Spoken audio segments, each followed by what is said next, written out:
Mic check, mic check, mic check. I didn't realize it was. Sorry.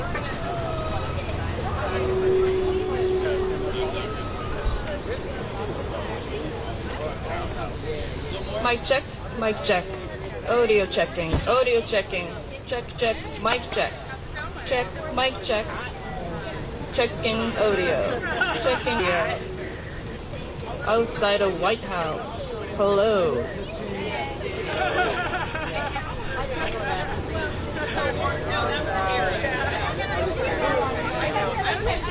thought about it, but I was like, promising everybody. I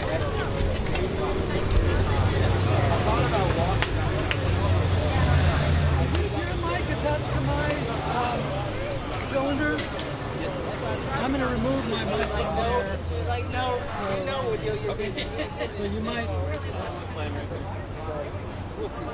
So I guess I'm just going to take this off.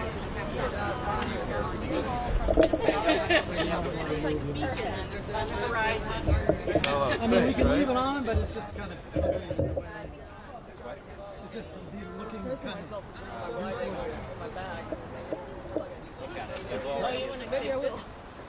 Normally they're in the wide open space.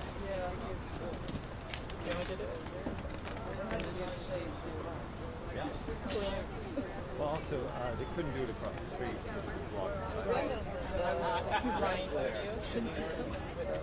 So, Melissa, what's up? You guys busy? Yeah. Great. We won the pot. We won the essential pot. Oh, cool. Because of your pictures.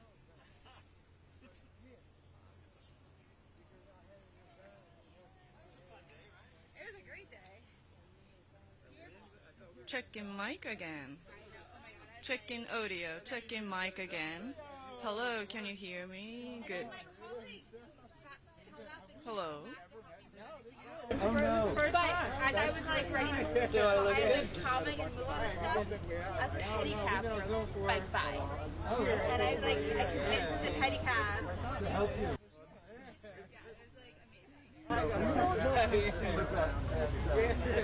At no point did security come over and tell us to move or do anything, even when we put it on the fence.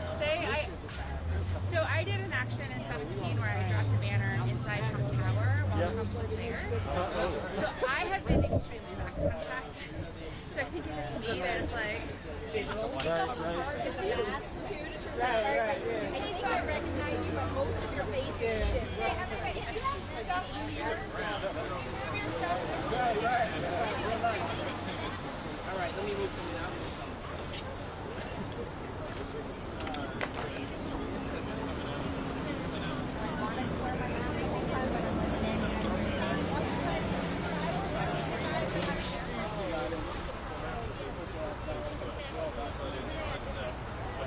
Back half I am anyway, so I know at least I can.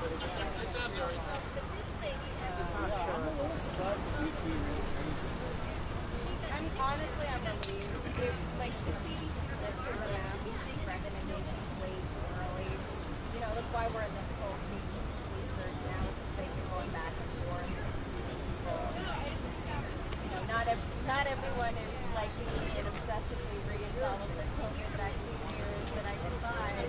You know, anyway, I don't mind. As long as I don't get in trouble for not wearing a mask outside, that's It seems like most people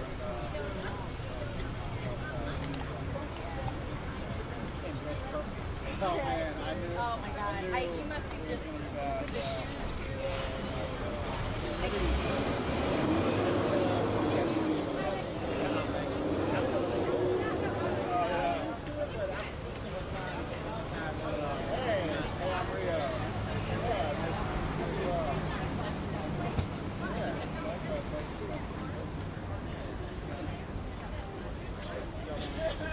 I am going to be taking pictures, so I could be running around over there.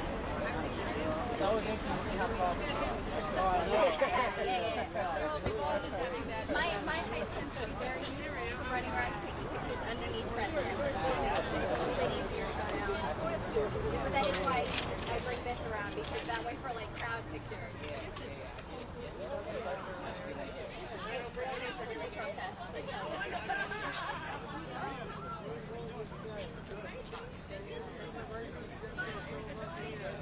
There's water.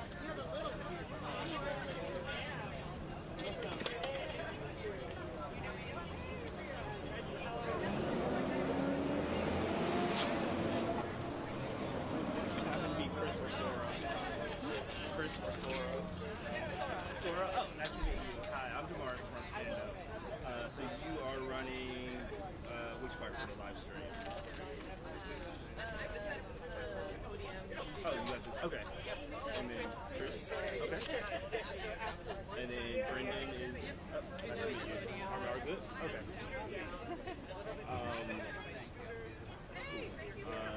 Joe and Robin are testing like copy to make sure everything was good. But you said like sound and audio is coming through. So. Tomorrow. Nice to meet you.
where you're not surprised that there's someone standing right behind you. No, that's fine. Just Okay. watch the sticks behind us. Yeah, don't worry. I hopefully should be well out of range of the cameras if I stand right here. I think you're fine. Oh, yeah, I mean, two to the side, if you don't mind. It shouldn't, because I'm probably going to shoot a little bit higher. I'm Gabrielle Hawkins from Reuters. Gabrielle, I'm John. I'm with Fox.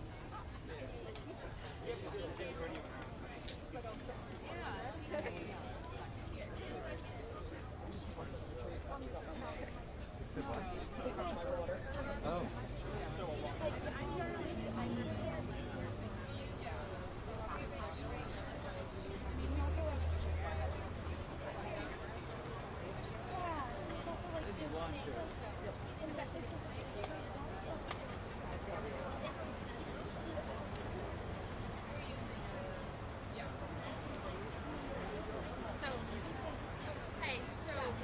We're not going to be going across the street. We're just staying here. Okay. So do we? Hi, I'm Elizabeth. Yeah.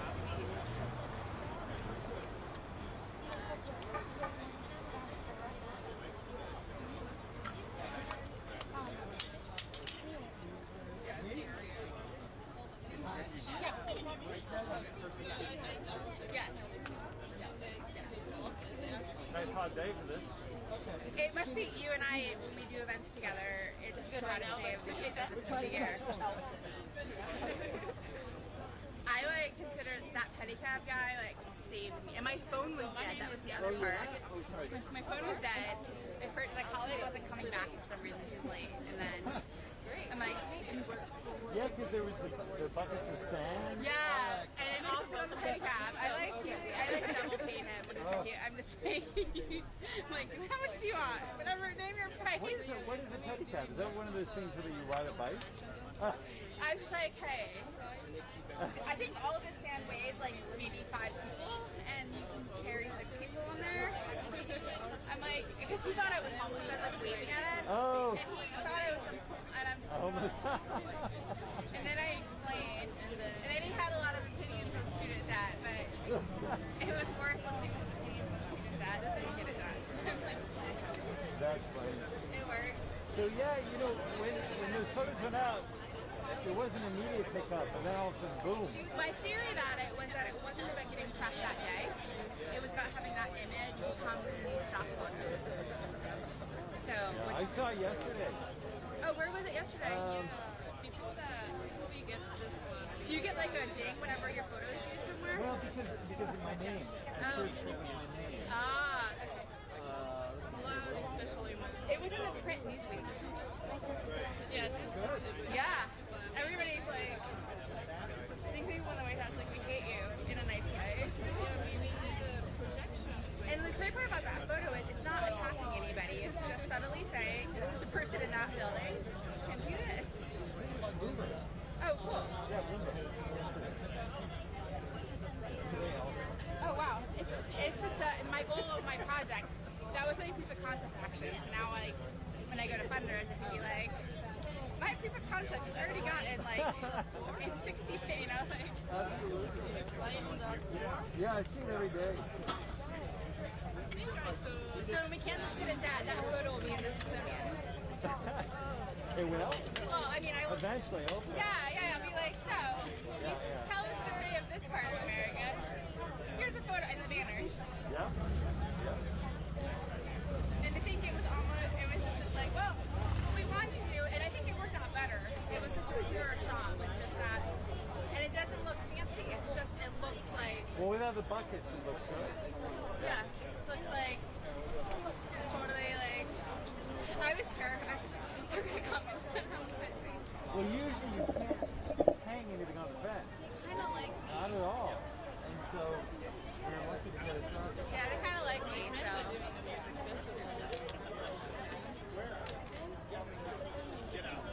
Oh, it sounded like there was some sort of something happening there. Get rid of practice.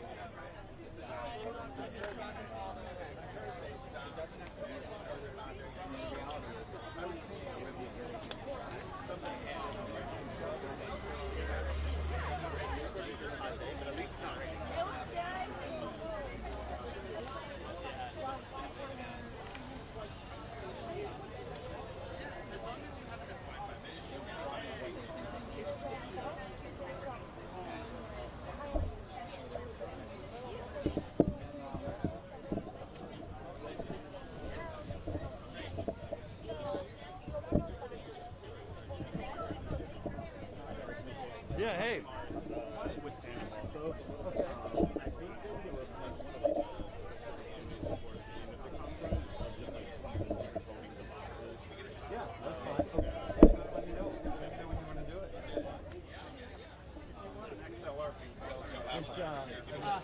pretty tough in here, so I'll just shoot low and go up. But at the end, if they want to hold the boxes, no problem. So let's do it. The thing is, if they're in the bright light, there'll be heavy traffic. So they hold it down on the stage. So how many speakers do you want? 1, 2, Angels, Norton, Sean, 3, and that's 4. Okay, yeah, we can do it right here. Okay. You know, I make sense to do a before. yeah, that's fine too. I'm thinking before too, so people don't bolt it. Okay, yeah.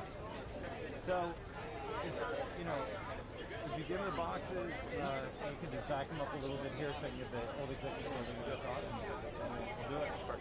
All right?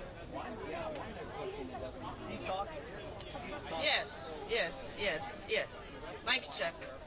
Mic checking again. Checking mic. Checking mic. Audio.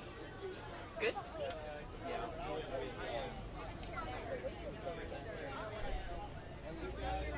Can you give me one more?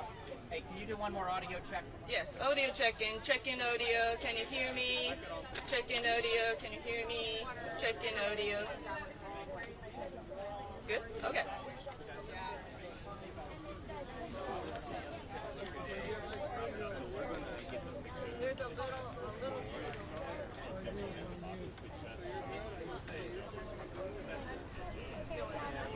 So there's 2 boxes. No, that's all they put in. No, on the other. Yeah. That's like a very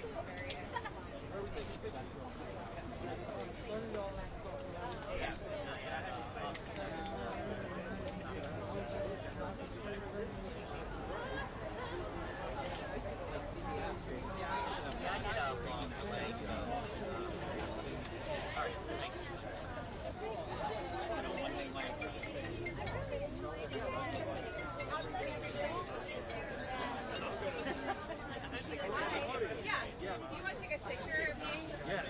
And then I'm just demoing something. Okay, hold on. Okay, ready? Okay, let's see how this goes. That's fine. I think it's the place. Yeah, it's the place important is the place. So I can bring them up a little bit too. Yeah.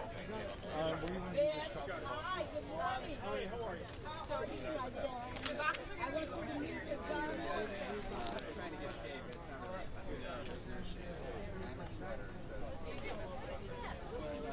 Just say we're all but it's always disgusting as the film. That's right.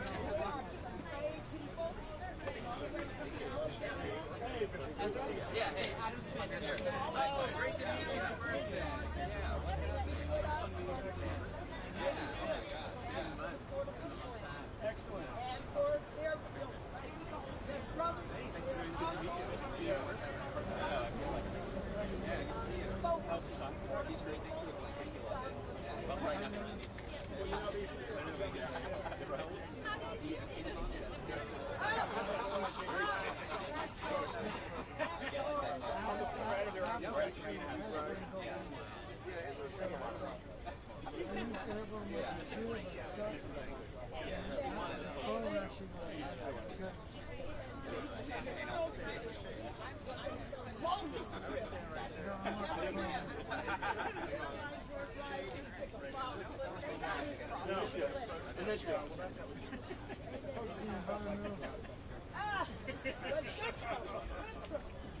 Yeah, well, good.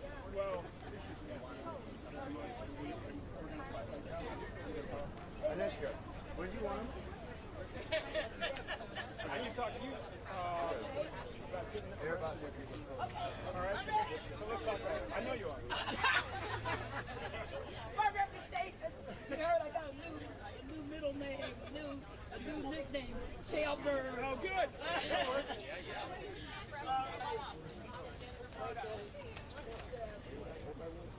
With me.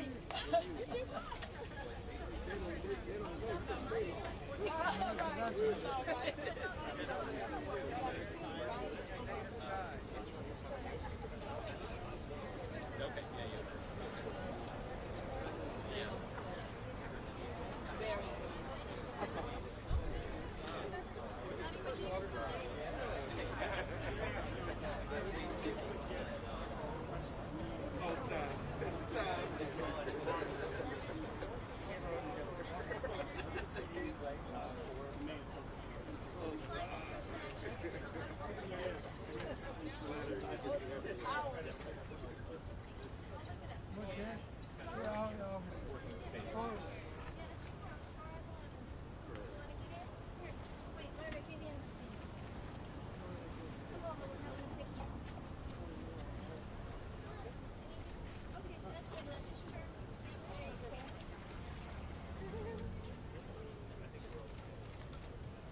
guys are looking good.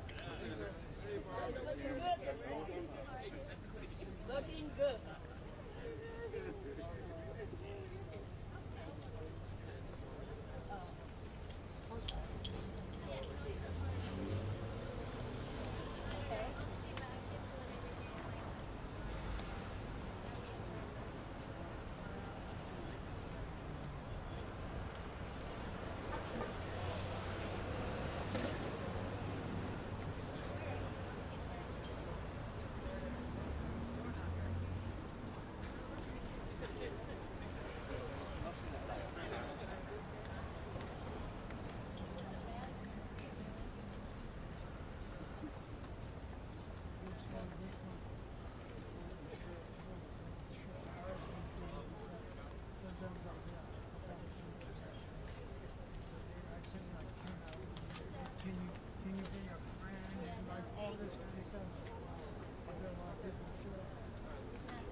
getting started. I didn't realize you were on.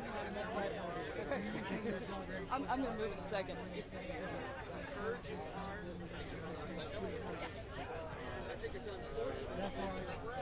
We're ready. You ready?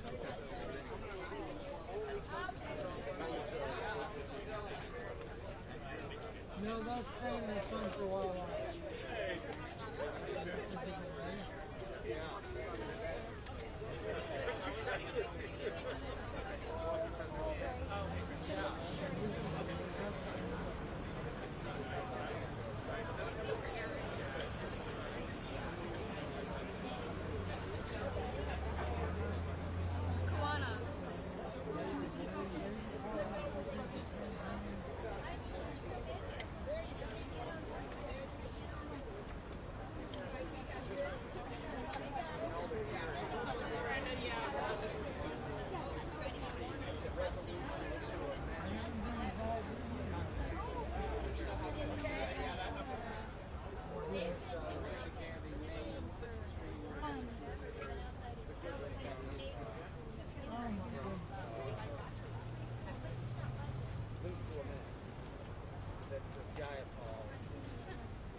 Pass the for the people at. Read them out. And the filibuster. Right. Yeah, and the filibuster.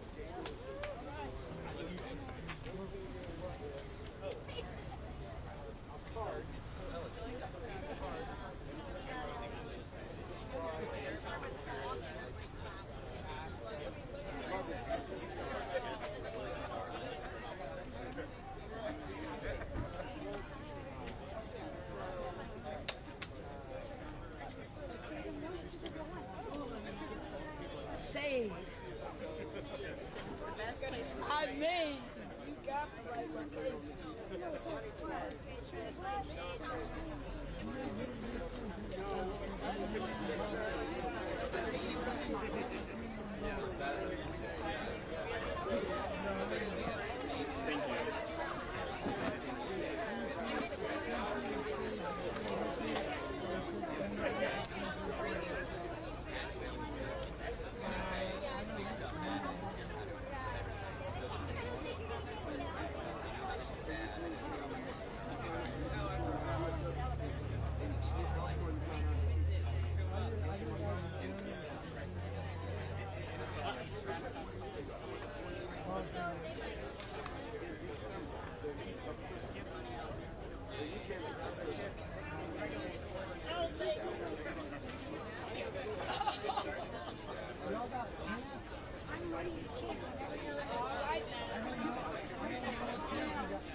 Everyone who's not media.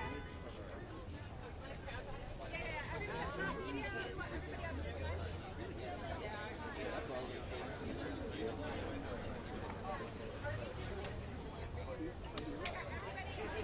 Ms. Arnwine. Yes. Hi. I don't want to interrupt you. Yes. We're here. Okay, there you go. So we want everybody kind of looking over here. And I know it's really hot. If anyone feels like you need to sit down or need water, wave at me. We have extra water and we don't want anybody getting sick. But we're here because we need to end this icky filibuster. Yes. In the filibuster! In the filibuster! In the filibuster! In the filibuster! In the filibuster! Good morning. Thank you all for joining us today. My name is Sean Eldridge, and I'm the founder and president of Stand Up America. I'm honored to be here today to represent our more than 2 million members across the country who are fighting to demand the democracy that Americans deserve right now. It is an honor to be joined this morning by so many esteemed civil rights and voting rights leaders, including Congresswoman Norton, who we will hear from in just a moment. We are also joined this morning by family members of the late Honorable John Lewis, Henry, Samuel, Angela, have joined us today to honor his legacy, his memory, and continue to fight for the universal freedom to vote. Thank you for honoring us with your presence here today. We are here today to deliver a petition signed by more than 400,000 Americans with a simple but urgent message for President Biden. Mr. Biden, we are asking you to call on the Senate to end the filibuster and finally protect our freedom to vote. Yes. The petition that we are delivering today is signed by Americans from every corner of our country, from every single congressional district, every state, and of course, yes, by Americans right here in the future 51st state of Washington, D.C. I want to thank our incredible coalition of organizations that made today possible, including Common Cause, Fix Our Senate, Daily Kos, People for the American Way, Black Voters Matter, DFAD, Public Citizen, Move On, Color of Change, End Citizens United, Indivisible, Sierra Club, Center for Popular Democracy, Demcast, Transformative Justice Coalition, and many, many more. Thank you all, and we will hear from many of those leaders in just a moment. Look, I know there's a lot going on in Washington right now. President Biden has proven this week that when he is committed to using the full weight of his office, he can get big things done. Yes. Well, we need that same commitment and that same leadership right now to pass the For the People Act, the John Lewis Voting Rights Act, and the Washington, D.C. Admission Act. Yes. The infrastructure of our democracy should not take a back seat. But let's be honest, that's exactly what is happening right now. And the stakes could not be more clear or more urgent. After a deadly insurrection at our Capitol, and after voter suppression at a scale that we haven't seen in decades, our leaders cannot go about business as usual. The freedom to vote is on the line. The integrity of our democracy is on the line. Already this year, 18 states have passed 30 laws to make it more difficult for eligible voters to cast their ballots. And right now, Republicans in Texas are trying to add to that number. The voter suppression that we are seeing is wrong, it is racist, and it will inflict lasting harm on our democracy. That's right. Today, the U.S. Census Bureau will release detailed results from the 2020 census that will kick off redistricting across the country. And far too many state legislatures are poised to enact extreme partisan gerrymandering. What we are asking for is simple. Voters should pick their leaders. Politicians should not pick their voters. President Biden, it is time to take a stand for our democracy. Voters are watching what our leaders do in this moment of crisis, and history will judge what our leaders do in this moment, particularly the President of the United States. Look, I appreciate President Biden's support of robust voting rights legislation, and I thank him for it. But supporting legislation without supporting the strategy to get it done is not leadership. It's wishful thinking. And it does a disservice to the millions of Americans across the country whose voices are being suppressed right now. That's right. Look, we know that there have been moments of real bipartisanship on voting rights. But unfortunately, Senate Republicans have proven again and again this year that this is not one of those moments. The only way to protect our freedom to vote, the only way, is to end the filibuster. Any other approach is naive, it is wasting time, and it will fail. The Jim Crow filibuster is indefensible, and it is time to end it.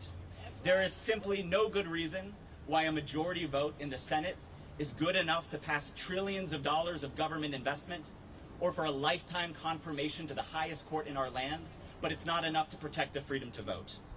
There's simply no good reason. It's time to change that. The President of the United States has the largest soapbox and the biggest bully pulpit on the planet. That's right. And we are asking him to use it right now to help end the filibuster and protect our freedom to vote before it is too late. Yes. With that, it is an honor to turn the floor over to Congresswoman Norton, who has been an incredible champion, not only for the people of D.C., but for strengthening our democracy nationwide. Congresswoman, thank you for your leadership. Thank you for being here.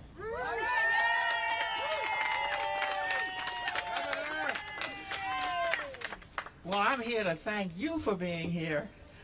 And I am pleased to stand up with Stand Up America. And I can't tell you how much this means to me. Let me begin by saying that as a member of Congress, I do not underestimate the difficulty of ending the filibuster. I've been there too long.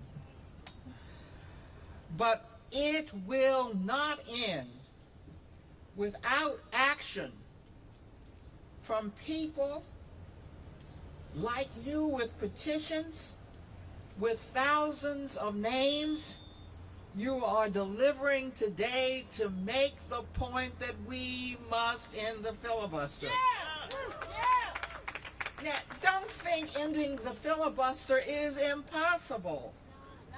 We have ended the filibuster for nominees to federal courts and nominees to the legislative branch. We've done that. All that is left is legislation, and that's where we must go now.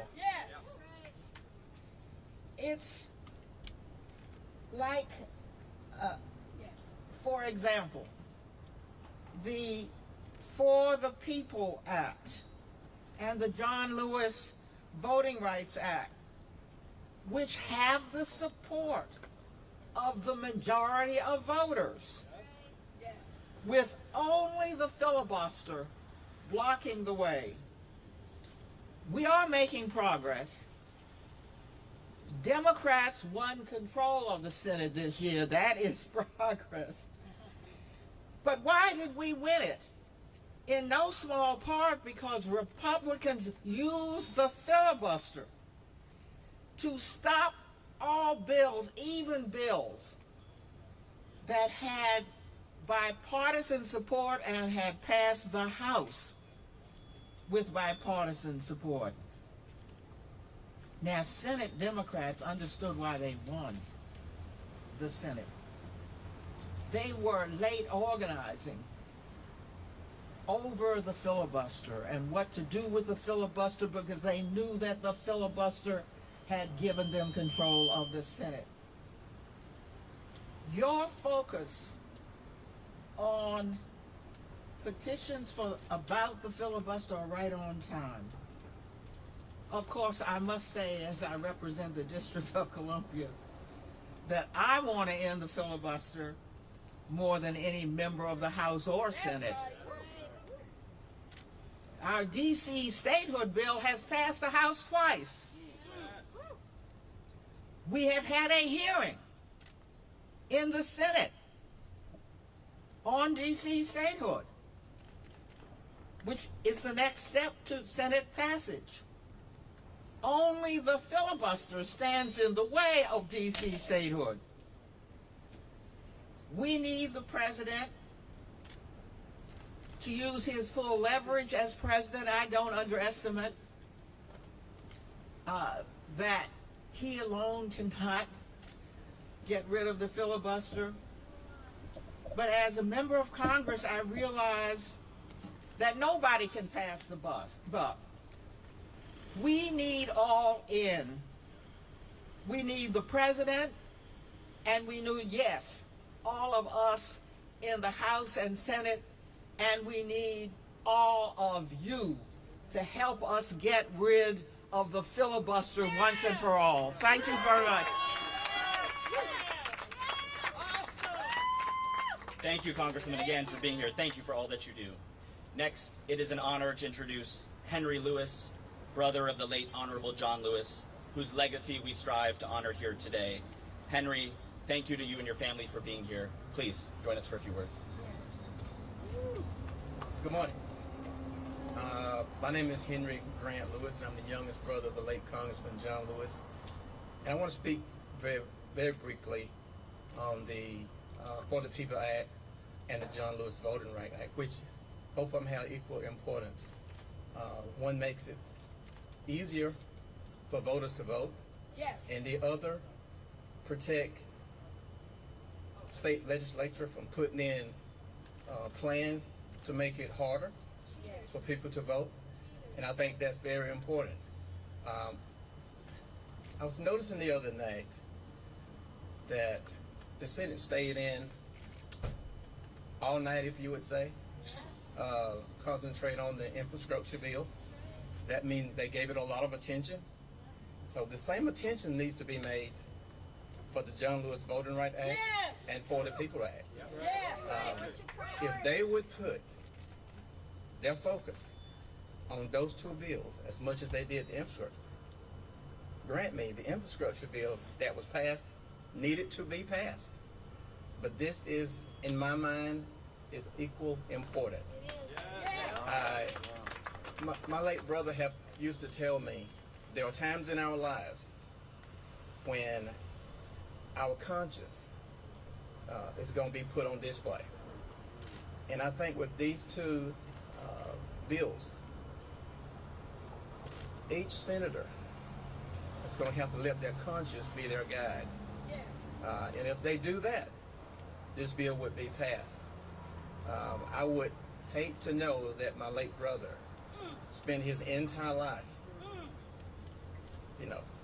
working on voting rights, equal rights, civil rights, you name it, he protested against it because he was for the people. I would hate to know that his entire life was put on display literally all over the United States, on the Edmund Pettus Bridge where he almost passed away,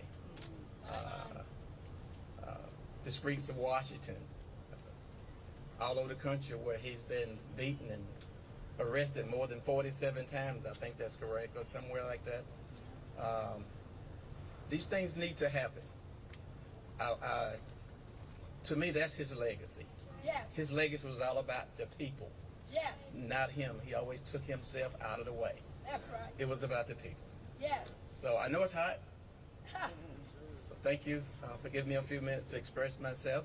And on behalf of my family, it is important to us to keep his legacy moving forward, because his legacy, and I've heard him say a lot of times, his legacy was not about him. It was about what he could do for others. He used to tell us that I want the world to be a better place when I leave here than when I was born into. So thank you for having me today. Get trouble! Get trouble! Get trouble! Thank you, Henry. Thank you, Samuel. Thank you, Angela. Thank you to your whole family. We will now hear from one of the most powerful voices for civil rights and voting rights in our nation, and the president of People for the American Way, Ben Jealous. Ben, thank you for your partnership. Thank you for joining us today.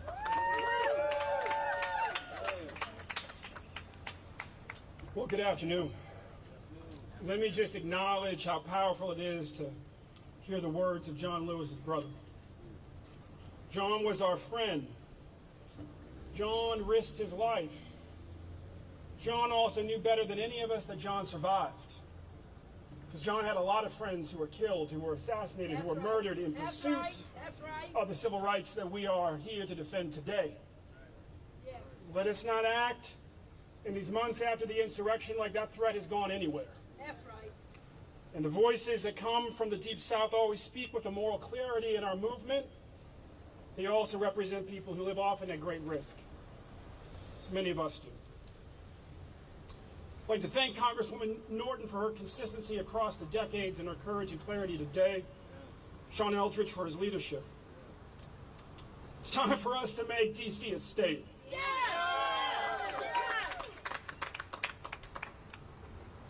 We are here today to deliver an urgent message to Joe Biden. We need you to lead on voting rights. Quite frankly, the president's comments at his town hall were deeply troubling. That the president of the United States might believe that voter suppression laws cannot stop people from voting is deeply troubling in this moment. Yes! It is ahistorical. It represents a profound misunderstanding of history. Yes! My grandma turns 105 this November. Wow. She is the granddaughter of slaves. She knew her grandfather like I know her. Her grandfather was born a slave. He served as a Virginia state legislator. Towards the end of Reconstruction, he had his career ended by laws like these. Wow. She inherited his pain of being betrayed by his colleagues who voted to make it more difficult for his constituents to vote so that men like him would never hold office again. Mr. Biden, understand history, please. You were called on to be like LBJ. Yes, to lead on our economy, also to lead on civil rights. We need you to have courage on both, sir. Honestly, speaking as a descendant of slaves, we never signed up for jobs without rights. That's not what America is about. Whether you're a white working class woman who's going to have her ability to vote made more difficult, or a black working class man who's going to have his ability to vote made more difficult by these laws, or simply have all of your votes overturned by a state legislature in Georgia. President Biden went to the National Constitution Center in Philadelphia last month. He said our democracy is facing one of the greatest tests in our history. President Biden, thank you for sounding the alarm. Thank you for calling for the passage of the For the People Act and the John Lewis Voting Rights Act. One bears John's name, and the other one is what he spent the last years of his life working on. That's right. And yet, with our democracy at risk, we need more from you. Yes. We need actions that match the urgency of your words. We need you to call on the Senate to end the filibuster. Yes. That is once again that old Jim Crow filibuster. That is once again standing in the way of civil rights legislation. Yes. And we need you to work with Democratic senators, all of them, to make it happen. I am here on behalf of co-founders of People for the American Way, Norman Lear and the late Barbara Jordan. Yes. And our more than 1 million members coast to coast. And I'm here on behalf of my 104-year-old grandma, too. We took a century to right the wrong that was done against my grandma's granddad. And now we see state after state trying to make it harder again for black people, for brown people, for working people of all colors to vote. And I'm not willing to let this country betray all the people who fought to end Jim Crow, or the people who worked so hard to elect Joe Biden. Mr. President, the American people are with you. Americans of both parties need you to have courage in this moment and call on the Senate to end the filibuster. Yes. Don't let a Jim Crow relic stand in the way of our voting rights. Yes. Use the power that the people gave you when they elected you president, sir.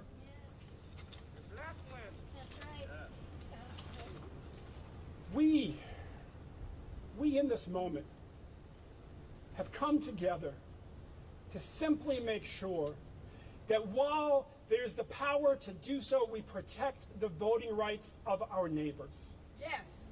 Understand this. If you're worried about the implications of getting rid of the filibuster, God forbid Mitch McConnell's ever the majority leader again. He will get rid of the filibuster if we don't get rid of it now. So let's get rid of it now and protect the voting rights of our neighbors. God bless.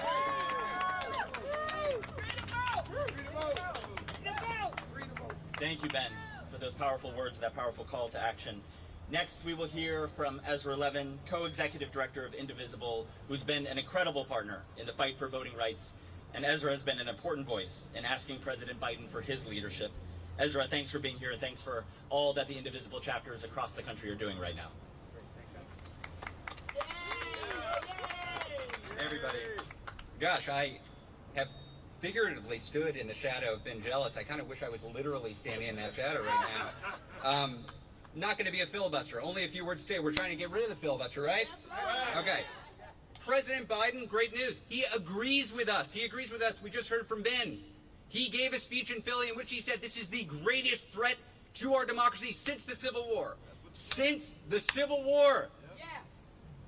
Then what? Then what? What did he say he was going to do about it? Look, he is right. He is right. The Republicans right now are gerrymandering and voter suppressing their way into a majority next year.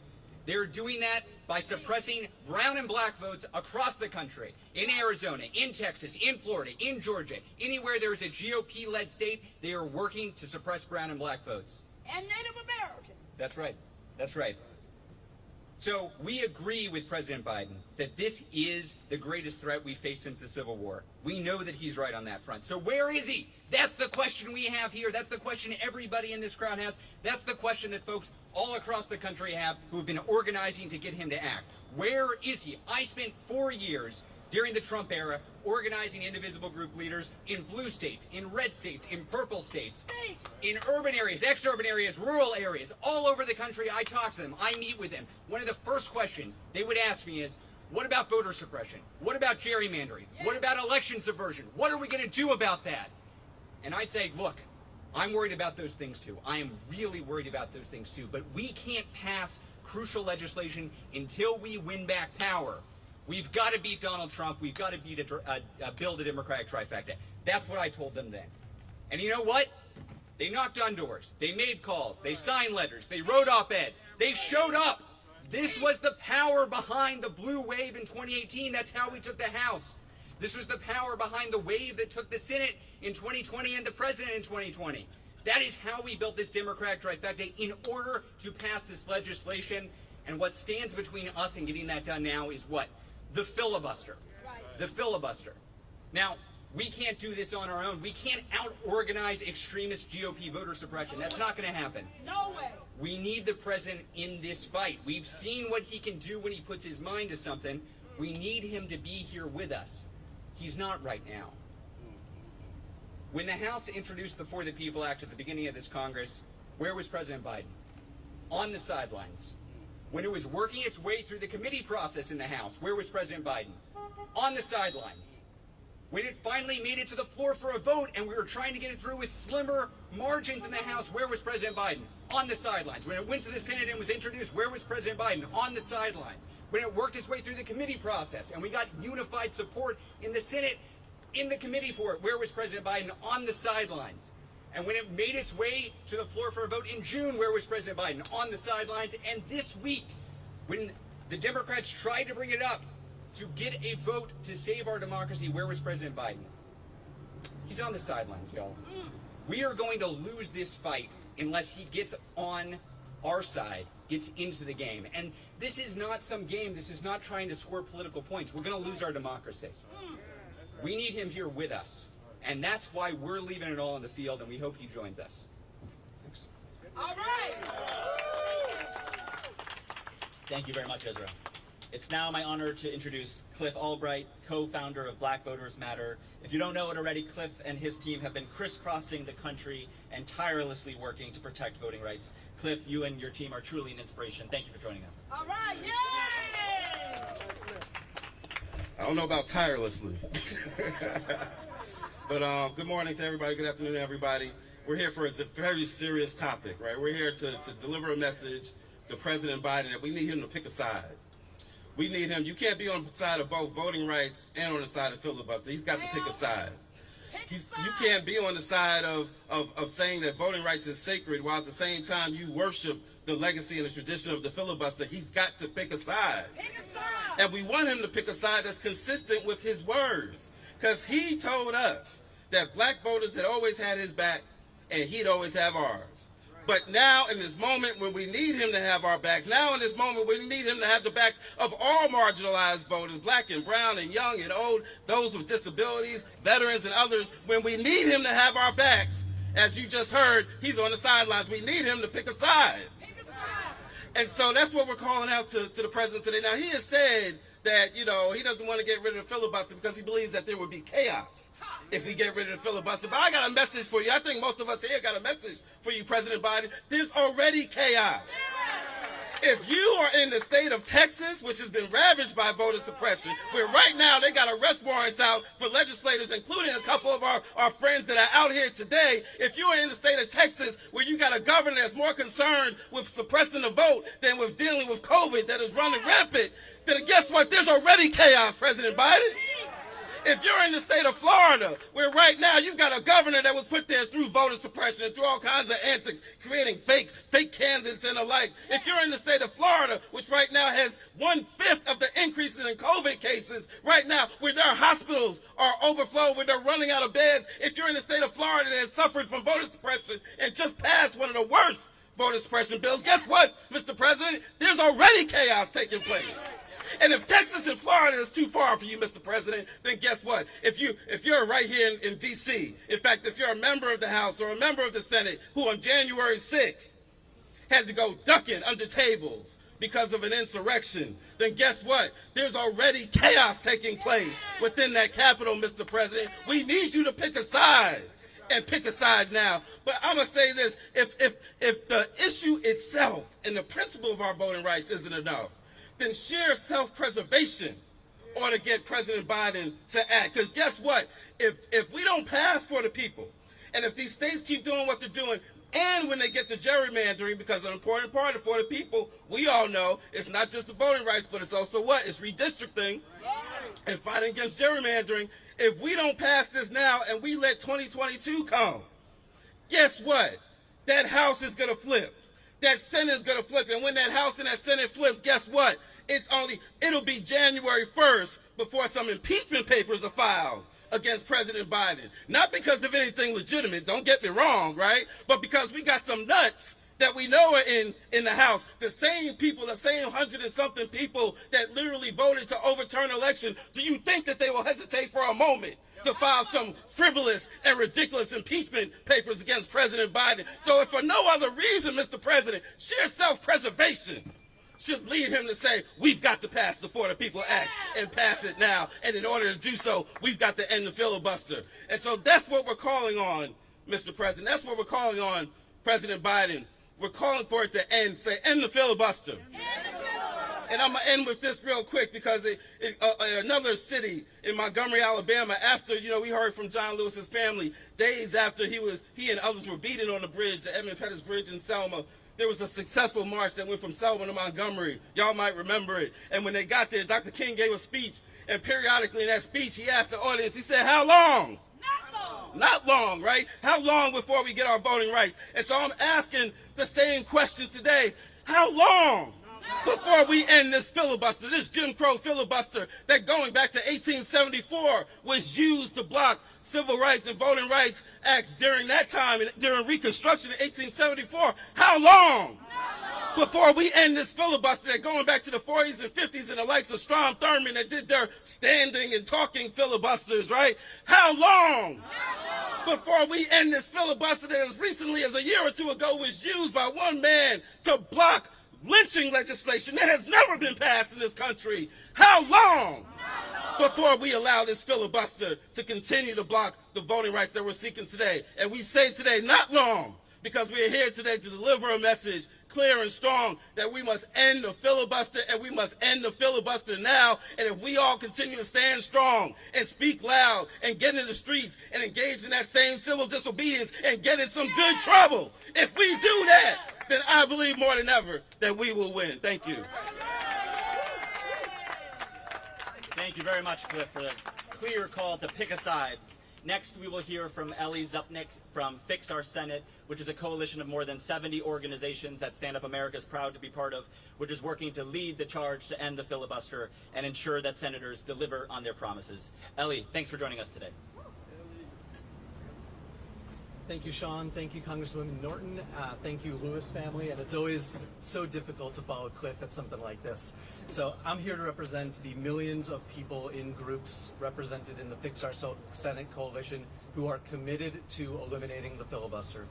This fight has come a very long way. It wasn't too long ago here in D.C. that people thought the filibuster was a law of nature, that it came down carved in stone from Sinai, that it could never be eliminated. But now, people across the country have heard about this broken rule. They've heard about how it stands in the way of the issues they care about most. They have made their voices heard, and now they are ready to get rid of this broken filibuster. Nowhere is this abuse of the filibuster clearer than when it comes to voting rights. every single Democratic senator, a majority of the United States Senate, stood in support of the For the People Act. There is only one thing standing in the way. That is the filibuster. Senator McConnell has said defeating the For the People Act is his #1 priority. He has said there will not be 10 Republican senators ready to stand with Democrats to get this done. We know President Biden now faces a choice clearer than ever before.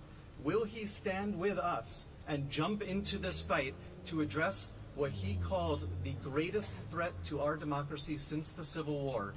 Or will he continue standing on the sideline and do nothing about what his former boss, President Obama, called the Jim Crow filibuster? He cannot have it both ways. It is the filibuster or our democracy. That is the choice right now. There is no third way. Before I hand it back, there's a story I want to tell. I've been thinking about a lot. It happened just right here, not too many decades ago. Just a few days after President Kennedy was shot, LBJ was preparing his speech to Congress that he was giving literally days after the assassination of President Kennedy. He was talking to his aides right here. He said, "Should I talk about civil rights? Should I call on Congress to pass my bill?" His aides said to him, "No, don't do it. The Southern senators will destroy your agenda. They will not let anything pass. They will block you. They will stop you at every attempt." And he looked at them and he said, "Well, then what the hell is the presidency for?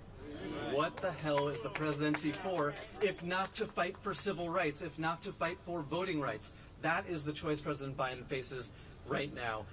We all know LBJ went on to say that in his speech, to call for civil rights to pass, to say that was the most important thing, and he got it done. He kept fighting until the civil rights bill was passed, and guess what? He got a lot of the rest of his agenda done too. If the president puts his energy in, if he puts the fight in, if he focuses and pressures and truly shows he cares, the way President Biden did for infrastructure, I will say, he will get it done. We are so close. We are inches from the finish line. All we need right now is for President Biden to get in the game, get in the fight, stand by our side, and get this done. Thank you. Thank you very much, Ellie. I know it is hot. We have just a few more terrific speakers, so bear with us. Next, it is my pleasure to introduce Rhea Thompson-Washington, an organizer and a lawyer who's the senior manager of voting rights and democracy at the Center for Popular Democracy. Rhea, thanks for all that you and your team are doing. Thank you for being here, Rhea. Y'all remember when we were like little kids and you would write a letter to the president because you wanted to share something? I wrote a letter to the president. Okay. Dear Joe Biden, as you know, voting is sacred. It's not only how you were elected, it's how everyday Americans participate in the civic engagement process of running this country. Contrary to what many politicians think, we the people, run this country. And we do that by electing you, representatives, to go to Congress to advocate for our best interest. Dear Mr. President, you are not advocating for our best interest. You're not acting in our best interest. Protecting Americans' freedom to vote is the crux of our democracy, and if we cannot honor this, then we can only continue to silence the many voices in favor of the interest of a few. Because we need you to focus on the For the People Act and the John Lewis Voting Rights Advancement Act, because they are instrumental to repairing the infrastructure of the democracy. And without these acts in place, we will only continue to see the gross disregard of rights, as we most recently seen in Florida and Georgia and other states across the country. The only way that we can protect the freedom to vote and our democracy is by ending the filibuster. Joe. Can I call you Joe? And I hope that we can agree that the filibuster is a Jim Crow era relic that allows a minority of senators to overrule the majority of senators who represent the more people, thus allowing the people's interest in Congress to not be seen. Your message to out-organize voter suppression is a slap in the face to the millions of new voters who turned out to elect you. We already out-organized voter suppression in 2020. That's how you got here. That's right. That's right. So you were elected in a pandemic with a tyrant at the helm and against all odds. What more out-organizing can we do? We did that down in Georgia, where I personally spent my fall and winter. I took my wife and my 2 dogs down to Georgia so that we could knock doors, do whatever we could do to bring 2 senators home for this Congress so that we can pass the legislation that we need. I brought them back to Georgia. I brought the senators back from Georgia, so we're here now. And you out here not using your soapbox, the largest soapbox in the country, to pass voting rights. You have all the tools that you need. You have the largest soapbox in the country. We need you to use your presidential power to step up and end the filibuster. The For the People Act and the John Lewis Voting Rights Advancement Act are wildly popular and necessary tools that the American people need to ensure that we can all participate in free and fair elections. Now, Joe, you said you support this legislation. You said that you support voting rights and you want black people to be able to vote in free and fair elections. So now we're asking you, what are you going to do to protect voting rights? What are you going to do to ensure that black, brown, indigenous, disabled, women, all types of marginalized populations have access to the ballot box? A partisan group, which is your favorite, a bipartisan group of Americans, we want these protections. And throughout the summer, thousands of Americans have been turning up the heat on members of Congress in their home districts and here in D.C., pushing them to eliminate filibuster. We have members of the clergy, activists, and everyday Americans subjecting themselves to arrest and harm out here on these streets because that's how important abolishing the filibuster is. So, as we continue to push this country forward towards justice, it's imperative that we remove all barriers to this goal, including the filibuster, for the betterment of all Americans. Our legislation must meet us at this moment, and the relic of the filibuster is no longer serving this country. It actually never has. It's on you, President Biden, to acknowledge and ensure that we are continuing to drive towards progress and future generations. Thank you. Thank you, Rhea. Next, we will hear from our friends at Common Cause. It's a pleasure to hand it over to Stephen Spalding, Senior Counsel and Senior Advisor at Common Cause, one of the most knowledgeable and tireless leaders in this fight. Stephen, thanks for joining us. Thanks so much. Thank you, Sean. Thank you, Stand Up America.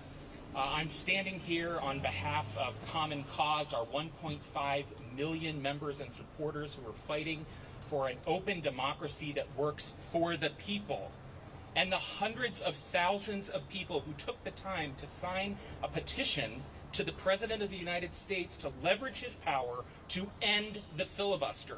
The filibuster, an accident of history, a legislative loophole that's long been the tool of white Southern segregationists to block civil rights, to block fair housing laws, to block anti-lynching laws, to block anti-poll tax laws, to block voting rights. The list goes on.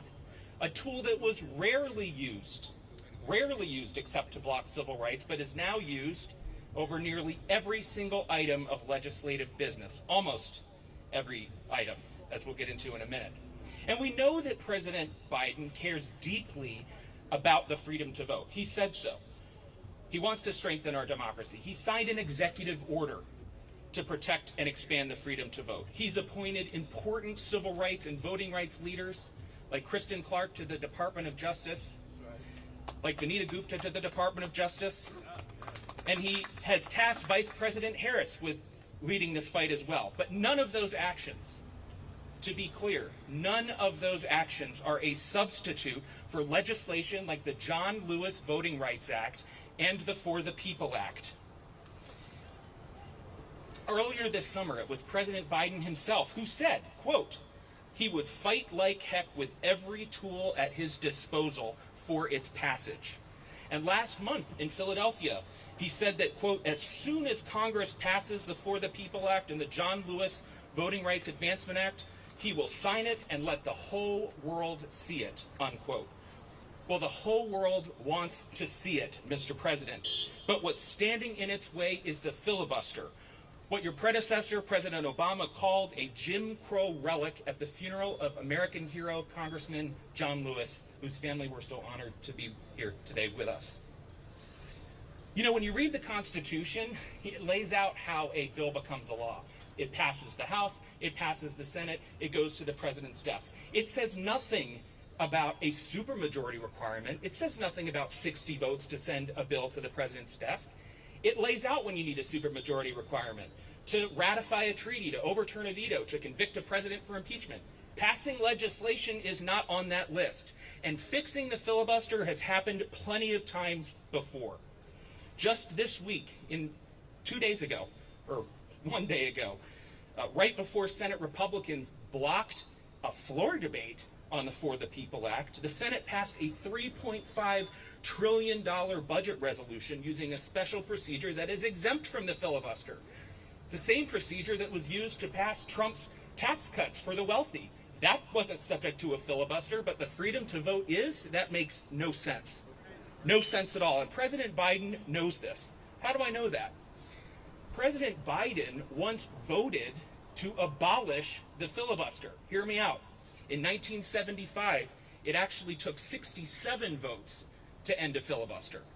And when he was a junior senator from Delaware, you know what happened? He voted to abolish that 67 vote rule. Really, two-thirds of senators present and voting, which was 67, but he voted to abolish that, lower it to 60. He was part of that. That's the record of history. It was one of the early votes that he made in his career was to change and fix the filibuster and go from 67 to 60 where we have it today. So if things were so bad in 1975 for President Biden to change the filibuster, how about today? So what we're here to do is to ask the president to make it clear that the most important thing he can do right now is to urge the Senate to end the filibuster. Later in September, Leader Schumer has made clear that voting rights legislation will be a first priority. He just said that at 4-something in the morning yesterday. And senators will have to choose. They will have a choice between protecting the freedom to vote and protecting the filibuster. And an inclusive, representative, and responsive democracy means protecting the freedom to vote. Thank you so much. Thank you, Stephen. Last but not least, it's a pleasure to introduce Adam Smith, who is the Strategic Partnerships Director at End Citizens United, one of the loudest organizations in the country fighting to pass the For the People Act. Adam, thanks for your partnership. Thanks for being here. Oh, thank you, Sean. As he said, I am Adam Smith with End Citizens United and Let America Vote Action Fund. Our name implies what we do. We are dedicated to ending the dominance of big money in politics and protecting the freedom to vote.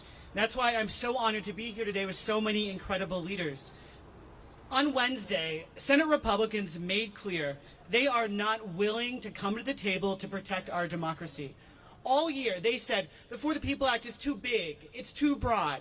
But when given the chance to debate just small portions of it, to end dark money, to end partisan gerrymandering, they blocked it. They refused to even debate legislation that simply says the wealthy donors and corporations shouldn't be able to influence our politics in secret. They refused to debate legislation that says voters should pick their politicians and not the other way around. And that's why we're here today. Republicans aren't going to come to the table on this. They aren't willing to negotiate because if Congress doesn't act, they have already won. 18 states have already passed 30 new laws restricting the right to vote, and McConnell doesn't have to lift a finger. So that's why we need to do this. We cannot let a minority of the Senate block the majority from protecting the constitutional rights of all Americans.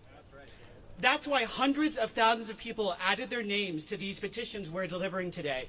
Because like us, like all of us here, most Americans agree that we deserve a democracy in which every vote is counted and everyone can be heard, no matter how much money they have or where they live. President Biden and Vice President Harris know how important this fight is. And speech after speech and statement after statement, they have talked about how we must protect our fundamental right to vote. But time is running out. Their actions must now be commensurate with their words.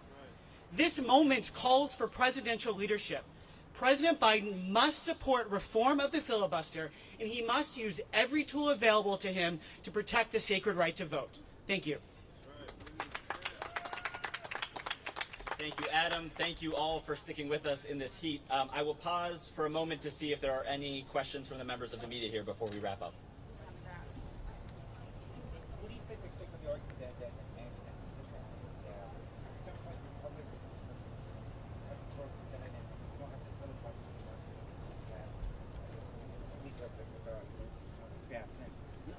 Well, I think, Ben, you touched on this in your remarks. I would just say, the question is, what about the concern if McConnell regains power and what he would do on the filibuster, if I heard you correctly? Yeah, or anybody, like the Republicans, for the Senate again. Right. The Democrats won't have. Yeah, what I would say is we don't have to speculate about what Republicans would do when the filibuster stands in the way of what they want. Mitch McConnell, a couple of years ago, ended the filibuster to put 3 Trump Supreme Court justices on the court. So we know that they will end the filibuster when it stands in their way. We should end it now to protect the freedom to vote. I don't know if anyone wants to add anything to that. It's I would, all that Sean said, plus I would say it's important that President Biden, like President Johnson before him, be comfortable with using all the power that he has in his office to protect the voting rights of all the people of this country. Any other questions? Maybe you can talk about the strategy in terms of how we, how you going to move Manchin and Sinema in the next, 2 or 3 weeks. So the question is, what is the strategy to move Senator Manchin and Sinema? Well, I'd say it's what part of what we're doing today. We are asking Americans across the country to raise their voice, to call their senators. Our organization has driven over 70,000 phone calls to the Senate demanding that they end the filibuster and protect the freedom to vote, and the organizations behind me have done great work. And we are asking President Biden to seal the deal, to close the deal, to get use the bully pulpit he has, use the largest soapbox in the world that he has, to put pressure on the Senate and get this done. So today is part of that strategy, and we are not going to give up until it's done. So if anyone wants to add anything. There's many of us have known President Biden since he was Senator Biden. And as Senator Biden knew and President Biden knows, there's a point when only a president can get a senator to move. The clergy of this country have done their job in putting pressure on Manchin and Sinema. The students of this country have done their job in putting pressure on Manchin and Sinema. Democratic Party activists have done their job. The legislators from Texas and many other states have done their job. Civil rights leaders have done their job. Women's rights leaders have done their job. Environmental leaders have done their job. Now it's time for President Biden to do his job. Right. We are organizers, and what we know is that when there's somebody who has the last vote, our job is to put pressure on them. And if we cannot get to them ourselves, then we have to put pressure on the person who can. And that's why we are here today to say, Joe Biden, raise your voice and demand that they end the filibuster now.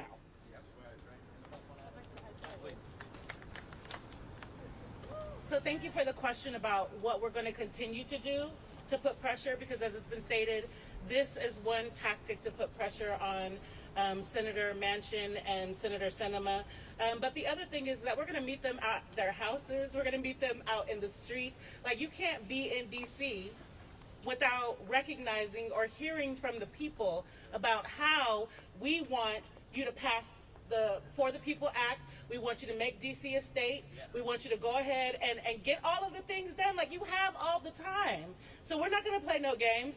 It's hot out here right now, but watch how much hotter it gets when we keep turning up the heat on these people and showing up wherever they are, at the airport when they're trying to leave, at the airport when they come back. Like, we're going to be out here. We're going to be out here, and if we have to surround the White House with thousands of people until Joe Biden understands what it is that we need, what we need him to do, we're going to do that too, literally. So whatever it takes to get it done, we will be out here doing that. I'm going to just add on a real quick friendly amendment to what Rhea just shared. Because in addition to, we got to keep in mind, in addition to Manchin and Sinema, I think we all know there's a few other Democrats that have been sitting on the fence, right? And so we got to put some pressure on some of them other ones. I'm looking at Delaware Senator Coons, right? I'm looking at Senator Carper, looking at a few others, and so we need to look at Durbin, and so we're going to put pressure on all of those that have been on the fence. And to add on to what Rhea said, in addition to here in D.C. when they fly in and fly out, if they're going to do what we asked them not to do, which is they went on recess, then while they're home, We need to be, all of us and all of our partners and all of our millions of folks on our list need to be putting pressure on them even while they're back home in their states and in their districts. We want to put so much pressure on them that they get to a point where they pick up the phone and call Chuck Schumer and say, Chuck, we got to come back. We got to come back, because they get it to me. They everywhere I go, everywhere I turn around, I hear somebody talking about this filibuster and the For the People Act. We got to come back. We got to end the recess and come back early. That's the kind of pressure that we're going to be putting on them. Plus 100 everything people just said. One note, though, if you are a senator or you are a congressperson, you are watching from the sidelines and thinking, oh boy, must really suck to be Sinema and Manchin. They're going to get a lot of pressure. We're coming for you, too. If you're not doing what Representative Mondaire Jones is doing, calling out the president to get in this fight, if you're not doing what Representative Norton is doing, calling out the president to get in this fight, you're going to have people at your town halls, at your office, saying, why are you on the sidelines? Get the president to come into this fight. So that's part of the strategy, too. Great. Any other questions before we wrap? So I just want to thank you all for bearing with us in the heat. I want to thank John Lewis's family for being here. I want to thank Congresswoman Norton and all the leaders who are here. And I just want to close by saying, President Biden, listen to these leaders. Listen to the 400,000 Americans who are asking for your leadership right now. Our freedom to vote is at stake. Our democracy is at stake. Thank you all for joining us today.